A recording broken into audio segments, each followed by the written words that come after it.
Está no ar. Gente que fala. Gente que fala. Tem texto e direção geral do jornalista Fausto Camunha. Gente que fala. Reúne de segunda a sexta-feira formadores de opinião para discutir as principais notícias do dia. Gente que fala. Tem o selo de qualidade APCOM. Olá, olá, boa tarde. O programa Gente que Fala está começando ao vivo pela AllTV, a TV da internet, e também pelas redes sociais, Instagram, Facebook, nosso canal no YouTube, tudo à sua disposição para você acompanhar nossa jornada de hoje. Até a 1 da tarde, curta, comente, compartilhe a nossa transmissão, participe pelo WhatsApp fazendo perguntas aos nossos convidados. 973350038 é o número, mais uma vez para você anotar, 973350038. Eu sou o Mauro Friesman, meio-dia em ponto. É quinta-feira, você já sabe, nosso espaço aqui voltado para o Gente do MPD que Fala, parceria nossa com o Movimento do Ministério Público Democrático, o apoio da Câmara Brasileira de Diagnóstico Laboratorial e do escritório Nasser Rajab Advogados Associados. Vamos então aqui colocar em campo os nossos convidados de hoje, que vão analisar e debater os temas por aqui propostos. Doutor Carlos Cardoso, procurador de Justiça aposentado, associado do MPD. Boa tarde, procurador, tudo bem? Muito obrigado mais uma vez por estar conosco. Boa tarde, Mauro. Boa tarde, doutor Nasser, doutora Simone e o Marcelo. Vamos seguir aqui com as apresentações. Doutora Simone Henrique, advogada, mestra e doutoranda em Direitos Humanos pela Universidade de São Paulo. Doutora Simone, tudo bem? Como estão as coisas? Boa tarde, Mauro. Boa tarde, meus companheiros de bancada. Um prazer estar aqui novamente. Muito grato. Obrigado por colaborar mais uma vez conosco. Também com a gente o Marcelo Anés, biólogo, gestor de mercado, gerente nacional de vendas da Qiagen. Tudo bem, Marcelo? Tudo bem, Mauro? Boa tarde. Muito obrigado pelo convite e boa tarde a todos, todos que estão nos ouvindo e os nossos companheiros de bancada. E também com a gente o doutor Nasser Rajab, advogado, vice-presidente da Câmara de Comércio e Indústria do Mercosul e Américas e sócio do escritório Nasser Rajab Advogados Associados, um dos apoiadores do nosso Gente do MPD que Fala. Tudo bem, doutor? Tudo bem, Mauro? Boa tarde a você, aos colegas do programa de hoje. Um bom programa a todos. 12:02, vamos ao primeiro tema desta quinta-feira.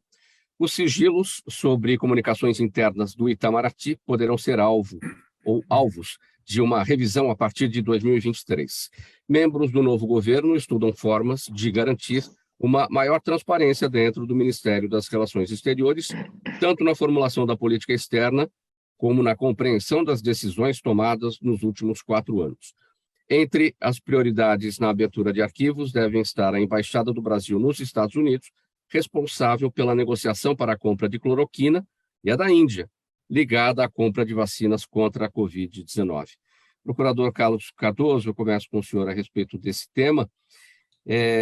Que ferramentas ou que meios o novo governo terá para quebra de sigilos, para a obtenção dessa transparência aqui que a gente está tratando aqui nesse nosso tema? Bom, em primeiro lugar, é preciso recordar que esse tema acabou se transformando num tema da campanha eleitoral, gerando polêmicas, e inclusive o conjunto da imprensa que cobriu as eleições deu algum destaque a essa questão, sobretudo com o anúncio feito pelo presidente eleito, o presidente Lula, de que revogaria os decretos baixados pelo presidente Bolsonaro, que estabeleceu 100 anos de sigilo em relação a alguns temas que envolviam, inclusive, familiares dele e compras de negociações envolvendo aquisição de cloroquina e vacinas, né, por ocasião do auge da pandemia. Eu penso o seguinte, é um tema juridicamente muito pouco verificado na prática, eu acho que há mais dúvidas do que certezas a esse respeito, Mas eu acredito que alguma coisa nessa direção vai acontecer, até para que o presidente Lula não fique desmoralizado depois de todo o carnaval que foi feito em cima dessa questão. De fato, os decretos baixados pelo presidente Bolsonaro, fixando 100 anos de sigilo a respeito de alguns temas, chamam a atenção pela quantidade de anos, né? E porque envolvia, eventualmente, familiares dele, que, convenhamos, têm um passado político e administrativo tanto quanto controvertido. Penso que o caminho, eventualmente, se de fato for esse o caminho a ser trilhado pelo presidente Lula, ele vai pedir pareceres jurídicos que o autorize, mediante a edição de outros decretos, se não a revogação, a redução desse tempo de sigilo. E, a partir daí, eu tenho certeza que o tema será judicializado, isso será levado ao conhecimento do Supremo Tribunal Federal, porque envolve dois atos do presidente da República, né? E nós teremos aí uma discussão jurídica e política a respeito do tema. Eu acho que, por hora, é o que dá para levar em consideração, né? Se, eventualmente, as decisões dos decretos do presidente Bolsonaro se revelarem destituídos de fundamentos jurídicos, talvez o presidente Lula consiga êxito em revogar esses decretos presidenciais do Bolsonaro.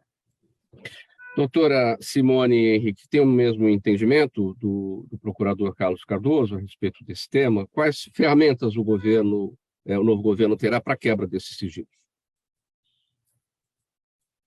Bom, além de pensar sobre a decisão que o executivo recém-eleito terá que fazer e o diálogo que ele terá com o judiciário em relação a essas medidas de sigilo de informações, nós precisamos relembrar da Lei de Acesso à Informação de 2011, que prevê, ao mesmo tempo, a transparência e o acesso às informações públicas para a cidadania, também prevê o próprio sigilo de 100 anos para temas que envolvam privacidade e segurança nacional. Haverá necessidade do sopesamento desses dois valores. Mas, se nós formos pensar em termos de democracia, o direito à privacidade, pensando na família do atual presidente, a privacidade precisa ser relativizada em nome do interesse nacional, do interesse público, do bem maior da democracia brasileira. Doutor Nasser Rajab, seu entendimento sobre esse nosso tema? Mauro, eu concordo, né? Eu acho que, de fato, será uma queda de braço, né? Porque nós temos aí dois valores antagônicos e que, de fato, o sigilo, né, estabelecido por um governo, que supõe-se que tenha sido feito de forma legal, e um novo governo que se opõe a essa premissa e entende que é necessário romper com esse sigilo em nome exatamente da transparência exigida num sistema democrático. E, veja, essas duas questões aí da Índia e também dos Estados Unidos? Dos Estados Unidos, eu acho que nesse caso aí da compra da vacina, e eu acho que o problema é que na diplomacia ainda tem, por exemplo, o governo Bolsonaro determinou o sigilo de 5 anos com relação às informações da visita dele à Rússia, né, recentemente. Então, é estranho, né? É curioso essa questão, porque dois países que têm relações diplomáticas amigas, e ele coloca esse sigilo de 5 anos. Portanto, vai ser muito importante que seja, de um lado, respeitada a questão de segurança nacional, que, em tese, endossou esse sigilo estabelecido, mas, por outro, que, de fato, as informações importantes para entender o que se passou nesse período e, de fato, se isto tem ou não essa exigência de segurança nacional, porque, caso contrário, de fato, o sigilo deveria ser aberto às informações até para entender o que aconteceu nesse momento e você reordenar a política internacional do país. O público leigo acaba perguntando, né, doutor Nasser, a respeito do sigilo, digamos que caiba o sigilo em alguma condição, digamos que isso seja possível, quando se trata de Ministério das Relações Exteriores, ou seja, a gente não está falando do governo, a gente está falando do Estado-Maior brasileiro, a gente está falando de funcionários de carreira, de diplomatas, né? Então, se seria possível esconder, botar sob sigilo questões relacionadas ao Estado brasileiro, não atos do governo que mereçam, né, eventualmente, algum tipo de situação que deva estar guardado aí por determinado período, né? Justamente o que será necessário é que, de fato, essa providência do novo governo seja tomada sem paixão, né? Sem sentimento de vingança, sem caça às bruxas, que seja feito de forma institucional, pautada na lei, né, e que seja verificado quais foram as motivações que levaram a essa interrupção, né, a esse sigilo. Tá, Mauro? Sim, pode seguir. Temos um travamento aí da sua comunicação, mas pode seguir, doutor Nasser. Problemas com a comunicação. Vamos seguir aqui com o Marcelo Anéas. Doutor Nasser, vamos combinar o seguinte: problemas com a sua comunicação. O senhor pode se desconectar e voltar para a reunião, a gente, de repente, consegue um contato melhor, por gentileza. Oi. Marcelo, vamos seguir aqui. Doutor Nasser? Não, houve uma interrupção aí. Sim, houve uma interrupção. Pode concluir. Pode concluir. Não, eu só disse que é sem paixão, sem sentimento de vingança, e que o governo deve, de fato, averiguar em que condições o sigilo eventualmente poderia ser rompido. Sim. Marcelo, não é exatamente a sua praia, né? Mas o seu entendimento, o seu sentimento enquanto cidadão a respeito de todas essas questões do sigilo. Seu microfone fechado, Marcelo. Agora vai. Eu, apesar de ser leigo na área jurídica, eu lidei bons anos da minha carreira com biofarma também, né? Eu trabalhei em alguns momentos junto ao Butantan, na expansão de produção de vacinas, e conheço essas negociações internacionais, né? O Brasil tem um histórico de negociação com a Índia muito grande, não só em medicamentos sólidos, mas também na área de venenos, Butantan, há muitos anos. E eu, como profissional da área, não só como cidadão, gostaria de saber como que foram essas tratativas, né? Porque, sim, se a gente parar para pensar, muito do que foi discutido durante a pandemia teve ampla divulgação, ampla transparência por parte da OMS. A OMS falava disso diariamente, né? As tratativas dos consórcios internacionais para a disponibilidade de vacinas, a quantidade de doses disponível para cada país. Então, eu gostaria de saber, né, como cidadão, o que foi discutido, né, em termos de antecipação, né? A gente sabe que o Brasil perdeu um pouco algumas oportunidades de conseguir antecipar o programa de vacinação, principalmente dado nosso histórico na área, né? O Brasil é muito mais capaz do ponto de vista de programa de vacinação do que os Estados Unidos, por exemplo, historicamente, né? Até pelo nosso sistema de saúde ser universalizado e público. Então, eu tenho essa curiosidade para ver o que foi discutido, né? Como que foi essa negociação. E mesmo porque essa negociação ela dizia muito mais respeito, em alguns momentos, a entidades privadas do que públicas, né?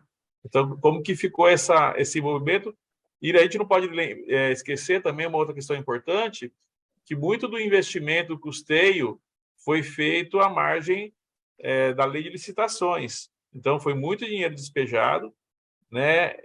Por uma emergência, a gente não seguiu a lei de licitações para aquisição desses insumos. Então, entender como que foi discutido essa questão de valores, eu acho bem importante para a população saber, até por conta do próximo governo, o orçamento ligado a isso, é importante também ter esse entendimento. Todos nós temos essa dúvida e queremos saber exatamente por que tanto interesse, por exemplo, na cloroquina e não na compra de vacina. Nós vamos aqui ao nosso próximo tema, 12h15. A segunda Expo Internacional da Consciência Negra acontece de amanhã até domingo aqui na cidade de São Paulo. O objetivo da ação é de promover o debate sobre o racismo estrutural, com atrações musicais, estandes comerciais e institucionais, além de uma área expositiva. Em entrevista à CNN, a professora Elaine Gomes de Lima, curadora do projeto, disse que é necessário o preparo das escolas na base curricular, pois a criança não nasce racista, ela aprende a ser racista. Doutora Simone Henrique está com a gente, perdemos a conexão. Acho que perdemos a conexão, doutora Simone. Procurador Carlos Cardoso, não temos a doutora Simone Henrique aqui por enquanto. Pois não. Quais são as respostas necessárias para o local? Porque eu sei que é no Expo Center Norte, mas eu não sei direito o local do oferecimento da atividade. Eu vou mediar uma roda de conversa sobre publicidade, direito à publicidade e equidade racial, uma atividade promovida pela Secretaria Municipal de Justiça, que é capitaneada pela professora doutora Eunice Prudente. É amanhã, às 11 da manhã, na Arena das Comunidades. A Arena das Comunidades, dentro da segunda Expo Internacional do Dia da Consciência Negra. Isso Correto, mesmo. Né? O seu livro, que você acaba de lançar, também será apresentado em alguma atividade lá ou não faz relação? Não, nós lançamos ontem, Mauro. É uma obra coletiva do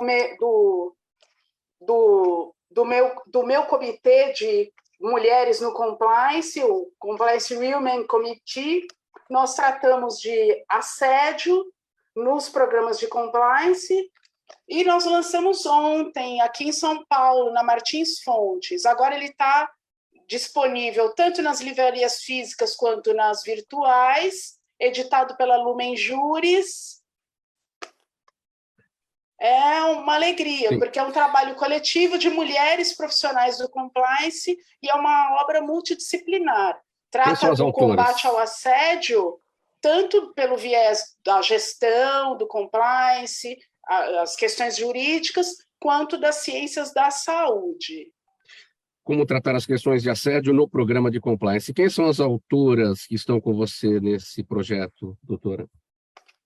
Bom, as fundadoras, Anne Caroline Gonçalves Prudêncio, Juliana Nascimento, a coordenação é da nossa querida Rogéria Jeremec, e a organização da capa, Luana Romero de Souza. É uma obra coletiva. Nós somos 20 profissionais de compliance, 20 mulheres profissionais de compliance.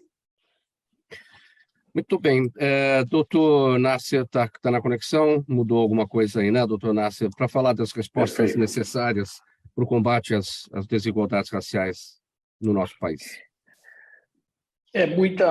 São muitas obrigações, né,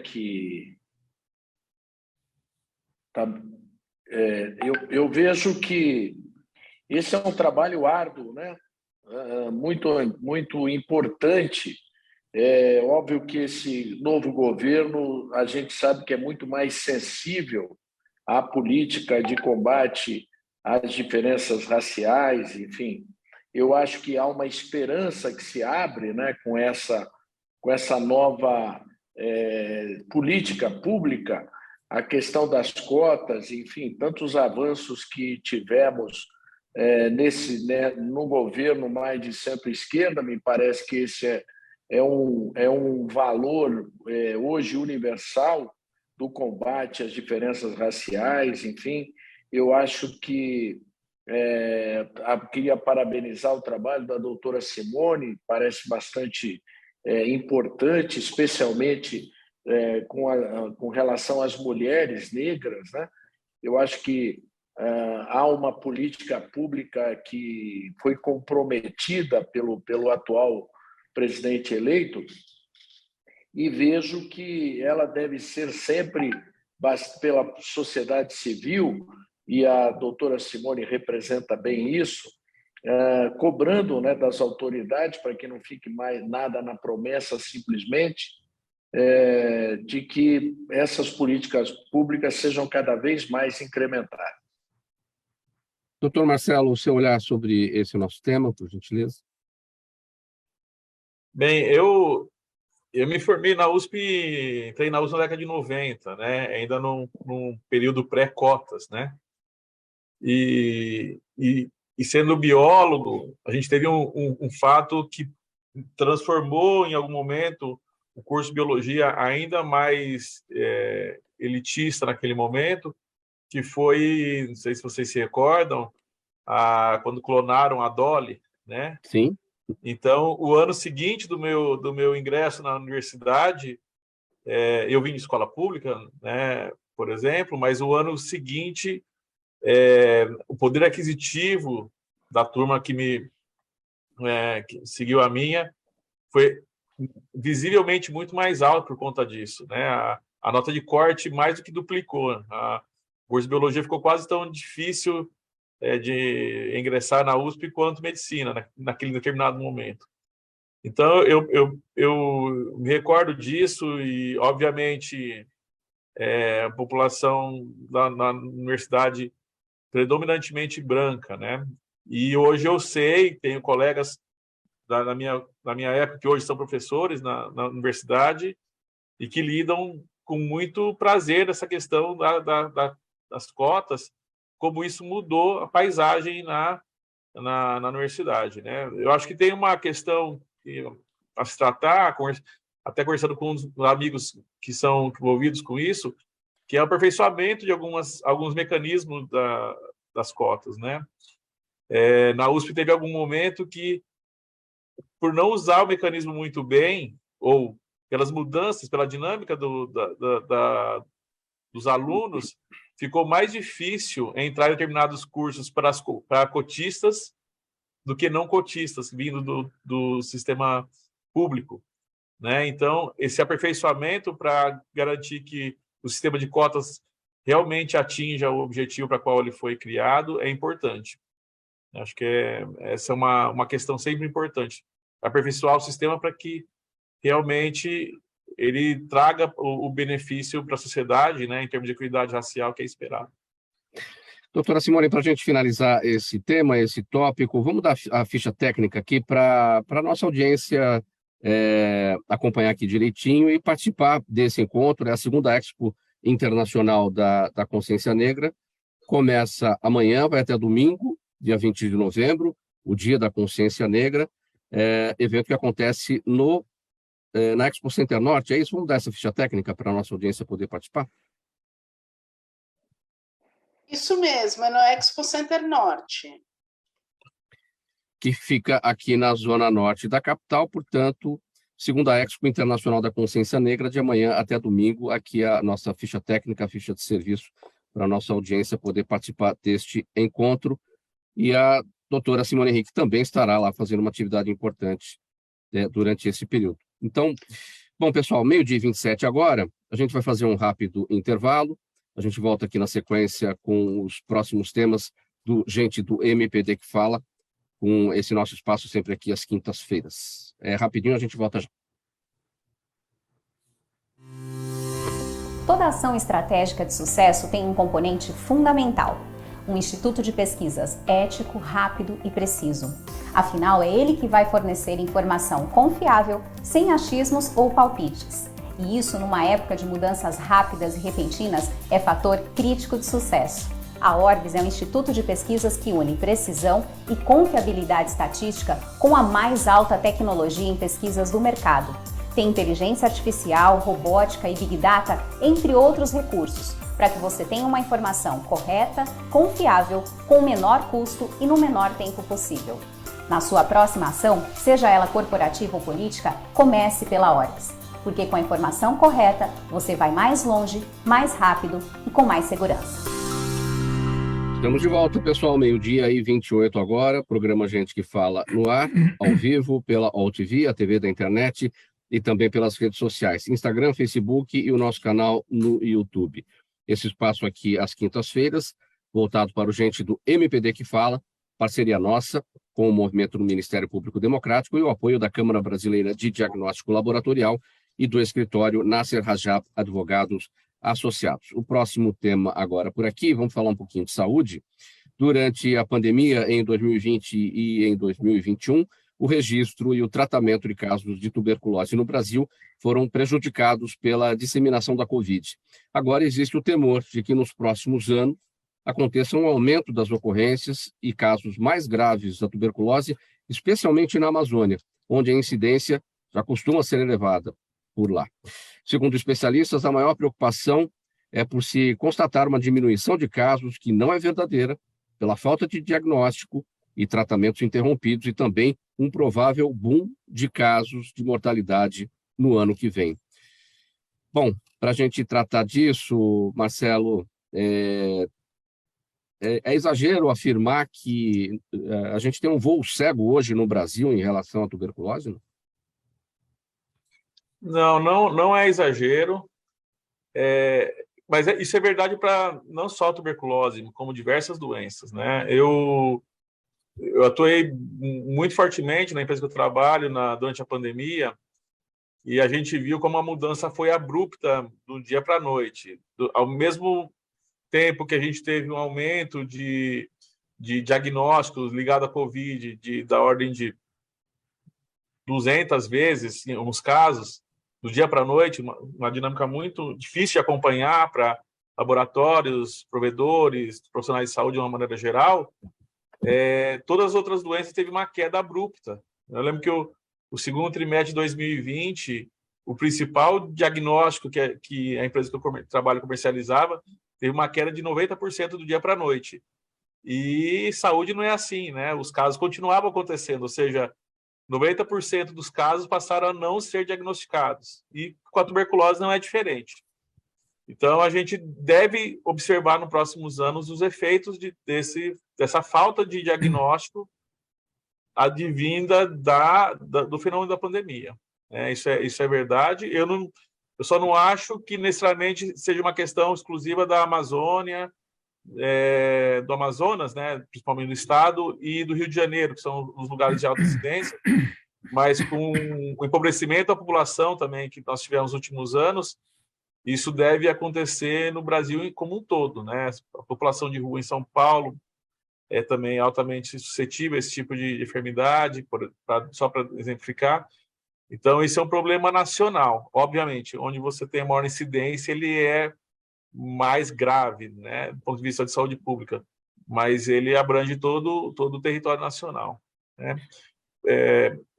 Só um comentário adicional, na contramão disso, o Ministério da Saúde, através da Conitec, incorporou em 2020, no Programa Nacional, que não existia até então, uma metodologia para você fazer diagnóstico de tuberculose latente, né? A empresa que eu trabalho está especialmente envolvida nisso, junto com o Ministério, e esse também era um problema que nós tínhamos, né? A tuberculose latente é a tuberculose que 25% da população mundial, a estimativa é que 25% da população mundial tenha essa forma da tuberculose, que é quando nós entramos em contato com o bacilo, formamos um granuloma no pulmão, mas não temos a doença ativa. Ela pode ser ativada em caso de AIDS ou em quem está imunossuprimido por transplante ou outro tipo de enfermidade.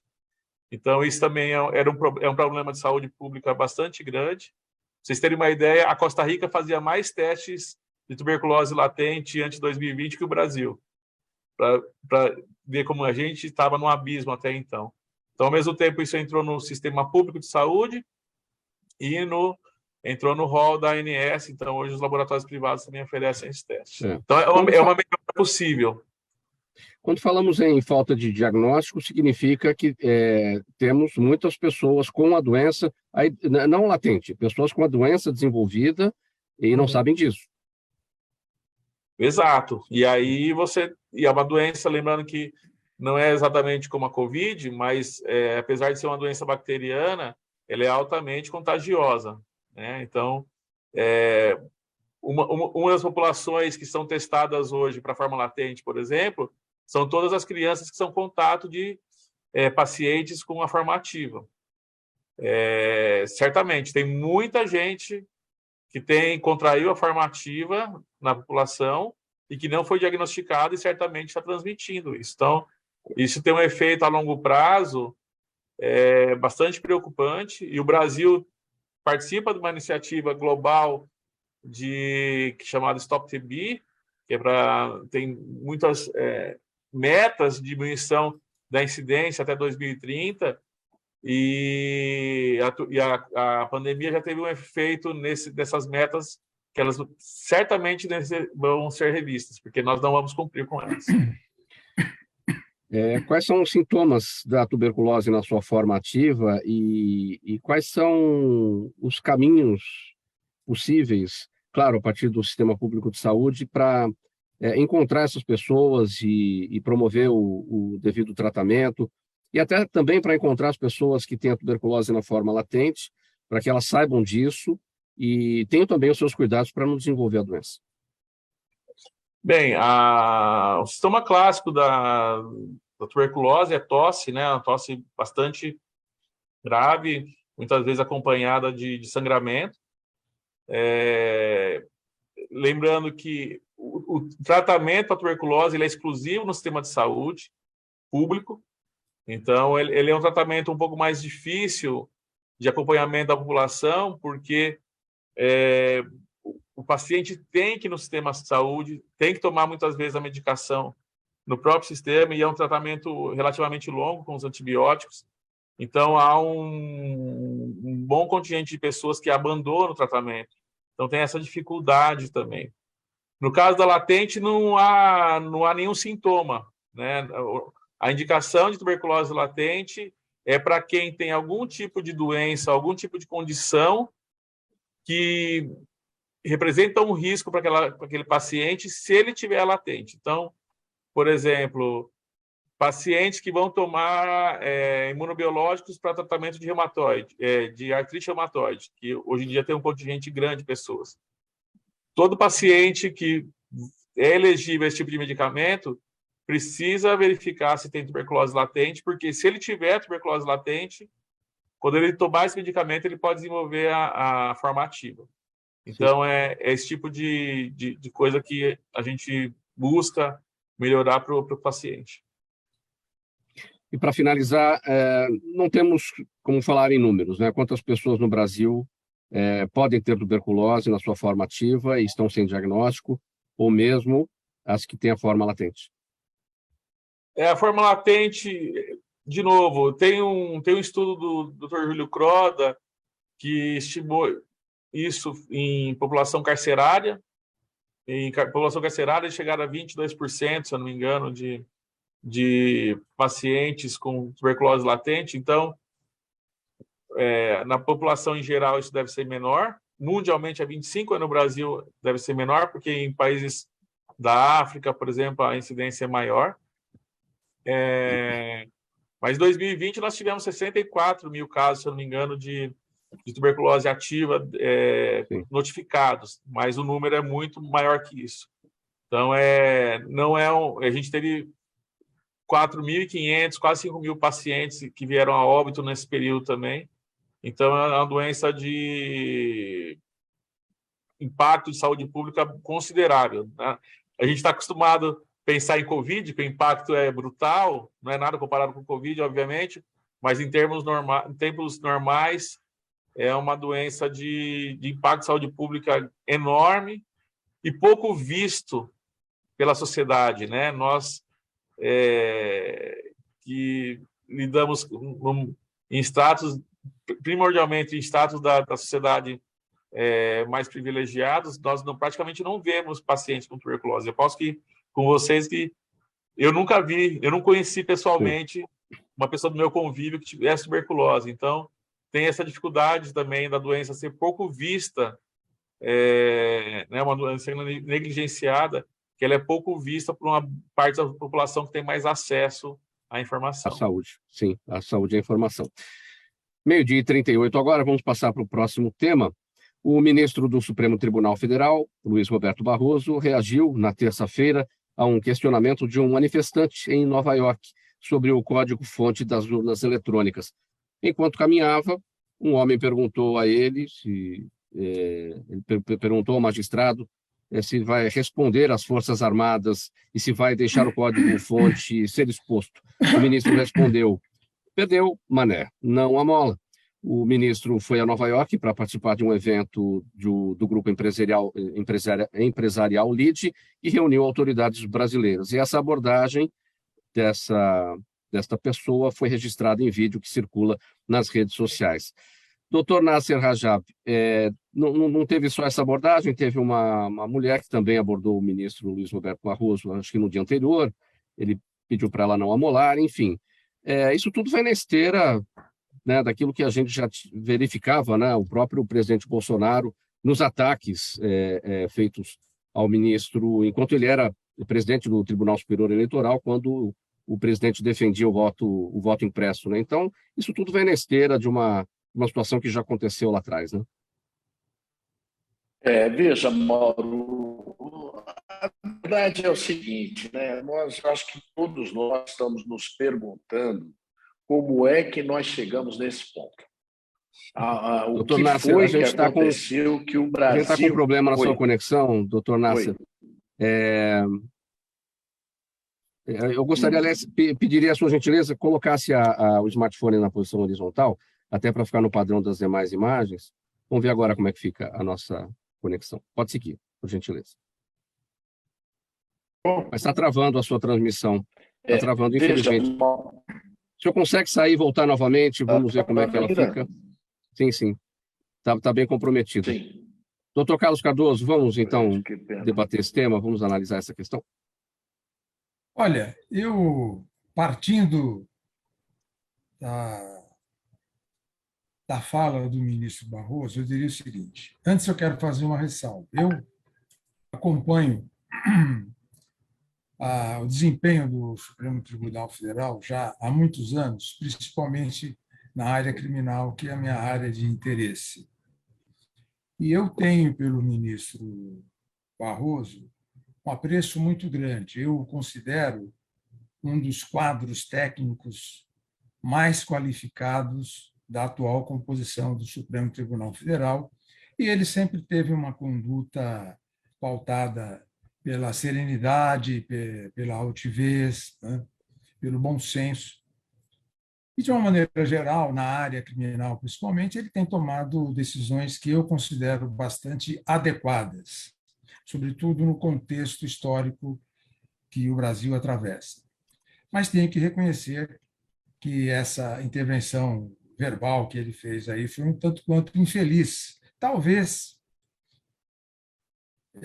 premido pelas circunstâncias de assédio, vamos dizer assim, que ele e os outros ministros sofreram em Nova York, por esse conjunto de bolsonaristas, vamos dizer assim, inconformados e chatos com o resultado das eleições. Mas me parece que um ministro do Supremo tem que fazer um esforço pessoal, principalmente em público, para superar esses momentos adversos, vamos dizer assim. Né? Por outro lado, e agora a minha consideração envolve o conjunto do Supremo, eu tenho para mim que, assim como as instituições todas do Brasil, o judiciário também passa por uma crise relativamente grande.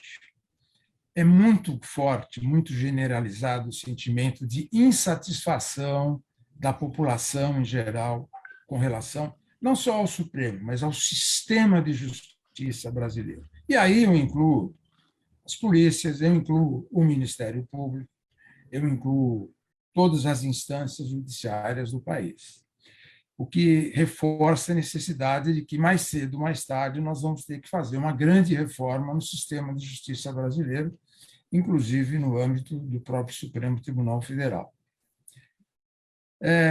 E acho que muitas decisões do Supremo na área criminal, mas não apenas, mas na área criminal,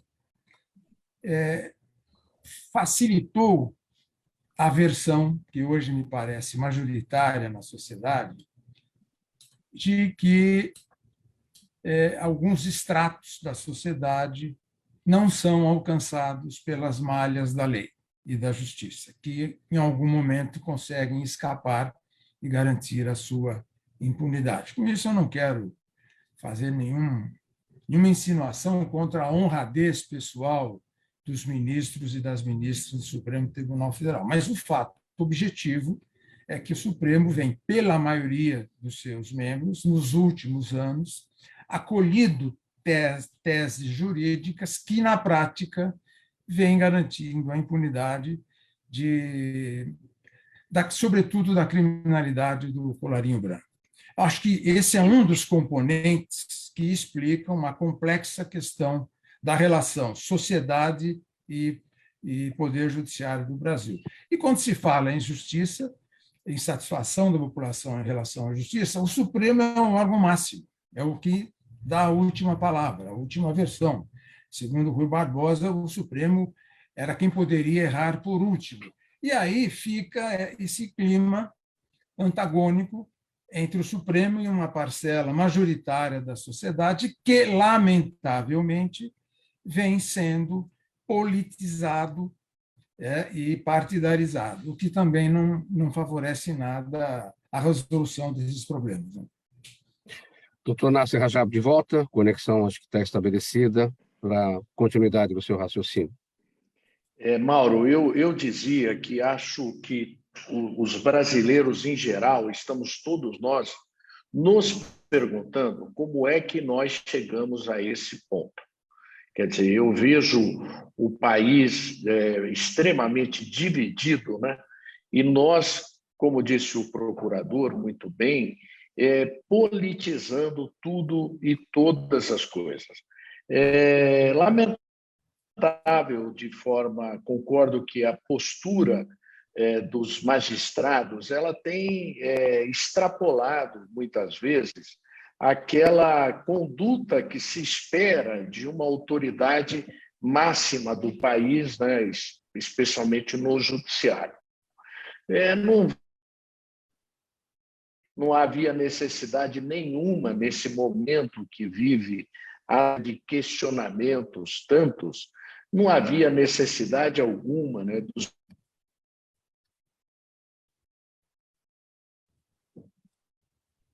Doutor Nasser, continuamos com problemas aí com a sua conexão.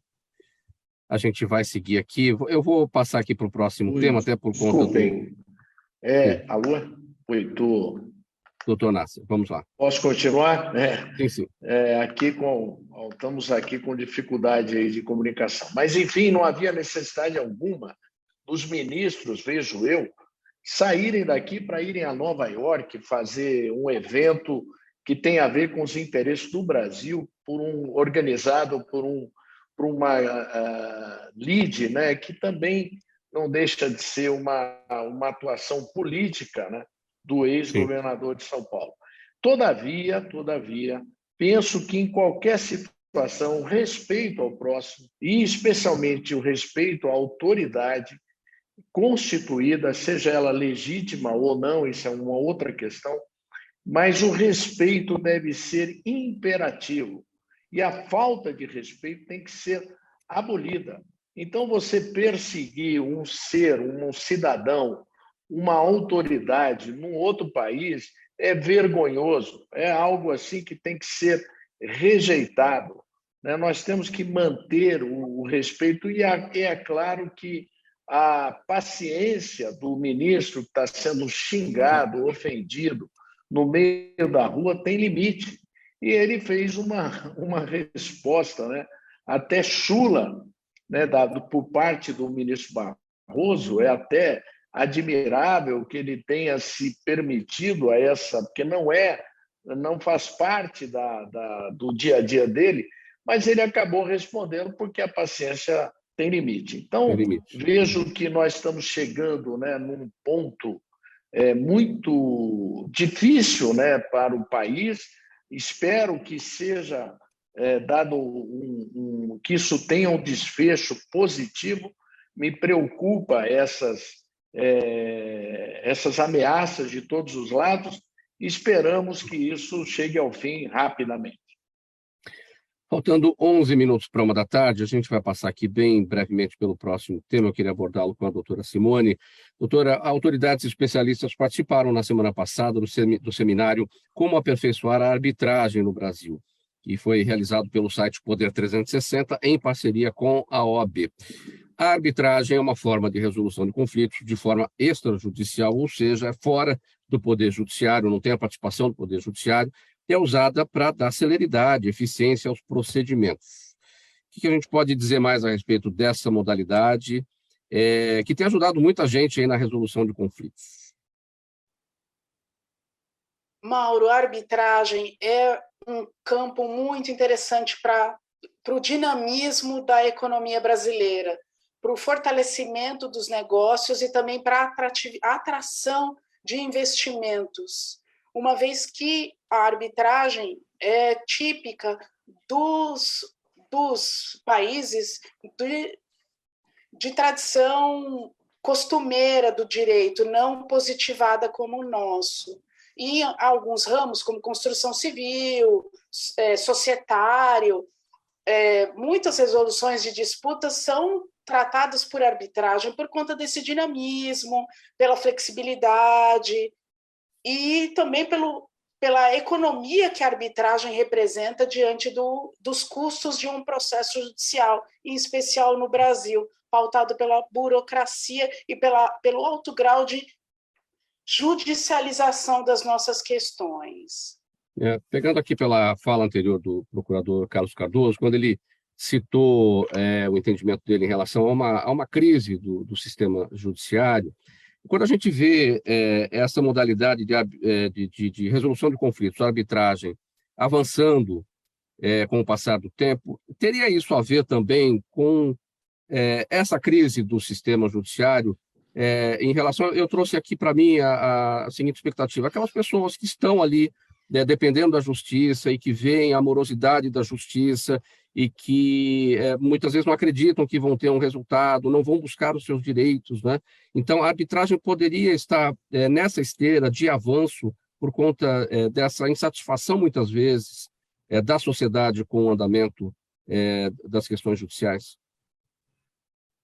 Acredito que sim, Mauro, mas nós temos que ficar atentos, porque a lei de arbitragem brasileira vigente trata de questões patrimoniais. Sim, não é para todos os temas.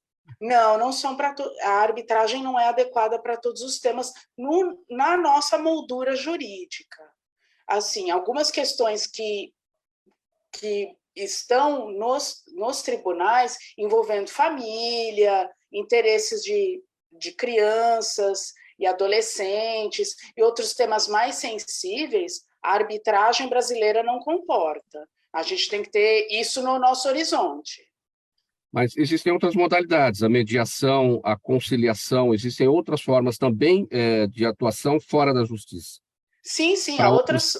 Sim, há outras formas de composição, de resolução de conflitos fora do sistema judiciário, sim, como você bem adiantou, a mediação e a conciliação. Se bem que a mediação e a conciliação também podem ser manejadas dentro do Poder Judiciário. Sim. Bom, a gente não tem muito tempo aqui, então eu já vou fazer o seguinte: a gente tem já as perguntas da nossa audiência chegando por aqui. Já que a doutora Simone está com a palavra, eu então vou começar com ela. O seu Jaime do Jardim Bonfilholi, doutora Simone, ele pergunta se é possível ter uma estimativa do número de presos em nosso país condenados por infringir direitos humanos. O nome do telespectador, internauta, Jaime, é o isso? seu Jaime, do Jardim Bonfilholi. É possível ter uma estimativa do número de presos em nosso país condenados por infringir direitos humanos? Ai, muito agradecida pela pergunta, senhor Jaime. Bom, as estatísticas sobre a população em privação de liberdade estão disponíveis no site do Ministério da Justiça e Segurança Pública. Eu não sei se esses dados estão atualizados. Antes eles tinham uma atualização mais precisa. Agora eu não saberia dizer. Mas o site do Ministério da Justiça e Segurança Pública tem esse dever. E o portal de transparência do governo federal e dos estados também podem fornecer essas informações. Além disso, o Fórum Nacional de Segurança Pública também é uma instituição adequada para tratar da população carcerária e dos seus números no Brasil. Muito grata pela pergunta. Obrigado, senhor Jaime, aqui pela pergunta. A gente segue aqui agora para o questionamento da Juliana Rocha. Marcelo, ela quer saber, ela está no Instagram e quer saber se o uso de máscaras pode voltar a ser obrigatório. Eu acho difícil de acontecer. Talvez voltou a ser obrigatório no meu escritório, por exemplo, né? Então, em espaços privados pode haver essa prerrogativa. Em sistemas de saúde, né, hospitais, continua, e acho salutar que tenha. Existe também uma possibilidade de que algumas universidades paulistas voltem, né? A USP tem essa possibilidade de voltar, mas eu não diria que, no geral, volte a ser obrigatório. Há uma recomendação em algumas cidades da Grande São Paulo já para se usar em transporte público, né? Eu posso dar a minha opinião como profissional de saúde também. Eu tenho usado em transporte, em voos, né? Tive voos nas últimas 2 semanas aí e fiz questão de usar a máscara durante o voo, pelo menos. Mas eu acho bastante difícil, né? Há uma resistência muito grande a se voltar e não acho que... Espero e não acho que essa onda vai ser grande para justificar isso. Doutora Simone, voltando aqui na pergunta do seu Jaime, do Jardim Bonfilholi, porque enquanto eu li, eu notei aqui eu fiquei na dúvida, né? Mas assim, eu li da forma como ele fez a pergunta, ele usou o termo infligir, quando ele deve estar perguntando no sentido do infringir, ou seja, de transgredir, porque o infringir é aplicar a pena, aplicar uma punição, mas acho que a gente conseguiu responder adequadamente a pergunta dele. Ele deve estar perguntando a respeito de transgredir direitos humanos. Acredito que sim, provavelmente. Eu, quando li, fiquei na dúvida aqui, mas eu preferi ler da forma como ele exatamente redigiu. Certo? Acho que está respondida adequadamente a sua questão, seu Jaime. A gente vai seguir agora, então, a pergunta do Marcos Gonçalves, ele está no YouTube. Doutor Nácia, poderia haver benefícios fiscais, econômicos e comerciais se o Mercosul adotasse moeda única? Poderia ser o dólar? Pergunta do Marcos Gonçalves. Olha, não sei se atrelado ao dólar exatamente teria esse objetivo, ou teria esses benefícios. Mas, sem dúvida, a moeda única é um objetivo que o grupo econômico já tem como meta, e só que isso exige um desenvolvimento mais igualitário entre os países. Você veja, o exemplo é a União Europeia, que tem uma moeda única já, e que isso, de fato, traz muito benefício. Esperemos que nos próximos anos seja possível desenvolver um trabalho para a chegada e de utilização de uma moeda única no Mercosul. Procurador Carlos Cardoso, o Fernando Madeira, no Facebook, quer saber a sua opinião sobre uma eventual recriação do Ministério da Segurança Pública. Olha, eu não tenho dúvidas quanto à relevância do tema segurança pública, mas eu não acredito muito que a criação de um Ministério da Segurança Pública, da noite para o dia, vá melhorar a questão da segurança pública no conjunto do Brasil. Acho que é uma questão que precisa ser muito bem pensada e elaborada. Por hora, eu tenho a impressão que é bom que a Polícia Federal, que o tema segurança pública, no âmbito federal, fique subordinado ao Ministério da Justiça, porque já há uma cultura a respeito disso. Pessoal, vamos pôr um ponto final nessa edição do programa Gente que Fala desta quinta-feira, gente do MPD que Fala, parceria nossa com o Movimento do Ministério Público Democrático, o apoio da Câmara Brasileira de Diagnóstico Laboratorial e do escritório Nasser Rajab Advogados Associados. O agradecimento ao Procurador de Justiça aposentado, Carlos Cardoso, Dr. Carlos Cardoso, associado do MPD, doutora Simone Henrique, advogada, mestra e doutoranda em Direitos Humanos pela USP, Marcelo Anés, biólogo, gestor de mercado, gerente nacional de vendas da Quiagen, e o doutor Nasser Rajab, advogado, vice-presidente da Câmara de Comércio e Indústria do Mercosul e Américas e sócio do escritório Nasser Rajab Advogados Associados. Um abraço a todo mundo aqui da nossa equipe do programa Gente que Fala, que é realização da ABECOM, na técnica da UlTV, o Sérgio Oliveira, apresentação minha, Mauro Friesman, pauta e redação do Pedro Esquiavon, Zenilda Salvato, nossa diretora de produção, jornalista Fausto Camunha, nosso diretor-geral, na UlTV, a direção-geral do Alberto Luchetti, e do outro lado você, espectador, internauta, a razão da nossa presença aqui todos os dias. Um agradecimento aqui pela audiência, a gente volta a se falar amanhã, ao vivo, a partir do meio-dia, pela UlTV e também pelas nossas redes sociais. Um abraço a todos, 1h em ponto, tchau, tchau.